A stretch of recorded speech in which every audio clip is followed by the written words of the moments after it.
À bien regarder, je crois que le constituant essentiel d'un spectacle, c'est la motivation. Pourquoi vouloir cette création? Qu'a-t-on à dire? Pourquoi veut-on le dire? Plus généralement, pourquoi vouloir dire? Nous sommes la seule espèce où se cherchent des raisons d'être à travers des œuvres pérennes. Déjà, moi, quand j'étais gosse, je rêvais d'être un grand scientifique, celui qui découvrirait les secrets du voyage dans le temps. Je me voyais même en prix Nobel. Aujourd'hui, j'y ai presque renoncé. Mais pas à l'envie d'accomplir un acte marquant. Tenez par exemple, un été, alors que j'étais en vacances dans le Midi, je cherchais à savoir quelle prouesse je pourrais tenter sur le moment. J'ai alors eu l'idée d'une première, relier à vélo les remparts d'Aigues-Mortes à ceux de Carcassonne en une seule étape de nuit. À coup sûr, personne n'en avait eu l'idée. Je mis donc mon vélo sur la route le soir même et je pris le départ.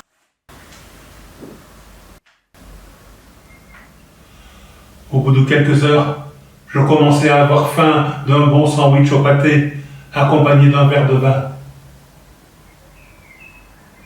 À ce moment, sur le bord de la route, aux abords des rives de l'Hérault, j'aperçus un vendeur ambulant. Je m'arrêtai. Aussitôt, il me tendit mon sandwich et ma boisson avant que je ne lui adresse un seul mot. Étonné, je demandai: « Comment pouviez-vous savoir ce que je désirais ?»« Je suis spécialisé dans la vente de sandwich au pâté et verre de vin à tous les cyclistes qui tentent de relier de nuit les remparts d'Aigues-Mortes à ceux de Carcassonne. » Ça, je suis abasourdi et déçu. J'étais convaincu d'être le premier à tenter la chose. Mais rassurez-vous, monsieur, vous êtes mon premier client. Une bourrasque soudaine me fit alors comprendre que le temps entrait progressivement dans une phase de régression. Je ne pourrais pas continuer sans précipitation. Néanmoins, je repris ma conversation. Pourquoi avoir choisi ce créneau pour votre commerce? Il me semble quand même bien étroit. Peut-être, mais je suis le seul à le tenir. En vérité, dans la région, c'était le seul disponible. Depuis que les Chinois ont fait le mur pour ne pas sortir de chez eux, ils nous ont pris tous les bons créneaux. Nous n'avons pas pris garde. D'ailleurs, entre les remparts d'Aigues-Mortes et ceux de Carcassonne, il n'y a pas un garde à la ronde. On commence par nous délaisser, ensuite on nous laisse. Et pourquoi avoir choisi d'être vendeur ambulant? Tant à Aigues-Mortes qu'à Carcassonne, n'est-il pas lieu de marcher sur place? Je ne puis faire l'économie de marcher, monsieur, car mon créneau n'est pas porteur. Quant au marché sur place, pour moi qui suis habitué au marché droit, c'est clairement foncer dans le mur. Moi, je laisse les murs foncés pour les fortins. Quand on est du milieu, j'ai l'impression qu'il est dur de marcher droit. De fait, le marché en rond tente certains.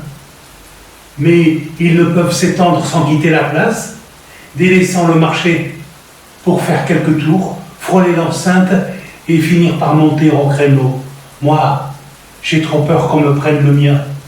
Tout de même, je vous imagine mal rester dans votre créneau. Tentez donc une ouverture. Hélas, monsieur, entre les remparts d'Aigues-Mortes et ceux de Carcassonne, les moindres ouvertures sont meurtrières. Quant aux portes, leurs grilles font comme herse, mais elles sont closes. Alors, je garde mon créneau.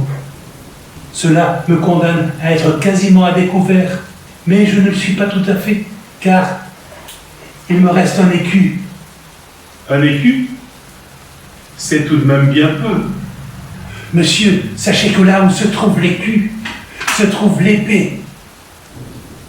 Là, nous sommes tous les deux montés sur nos grands chevaux. l'écu, l'épée, je commence à vous trouver un peu cavalier, monsieur. Ceci est peu recommandable, car il vous faut de nouveaux marchés. Si j'étais cavalier moi-même, je vous dirais qu'avec l'écu, vous pourrez affronter l'euro. Et si moi je reste cavalier, je vous dirais qu'avec l'épée, je pourrais affronter l'héros. Vous avez raison, monsieur, je vais courir de nouveaux marchés. Il donna un coup pour faire démarrer sa monture, se mit à franchir le fleuve et s'en alla vers l'Occident. Je restais là, perplexe. Quand l'homme disparut, je me mis à réfléchir au devenir de mon entreprise. J'avais vu trop grand visiblement. Entre Aigues-Mortes et Carcassonne, je pourrais acquérir quelques tours de main, mais je devais aujourd'hui me limiter au demi-tour. Je tenterai autre chose un prochain jour. Peut-être le gros du roi pour la reine à cheval. Non, je vais renoncer à être cavalier. Je pourrais par exemple écrire un spectacle pour raconter tout cela. Pourquoi pas? Je vais terminer ma tartine à la terrine et mon gobelet d'Hippocrate. Boire de l'Hippocrate dans un gobelet, tout ceci était-il bien réel? J'époussetai un peu mes vrais, repris alors la voie domitienne en direction du port d'Aigues-Mortes, tout en pensant que décidément, j'avais bien du mal à concrétiser mes ambitions. Le temps sembla hésitant, avant de repartir dans le bon sens, lui aussi.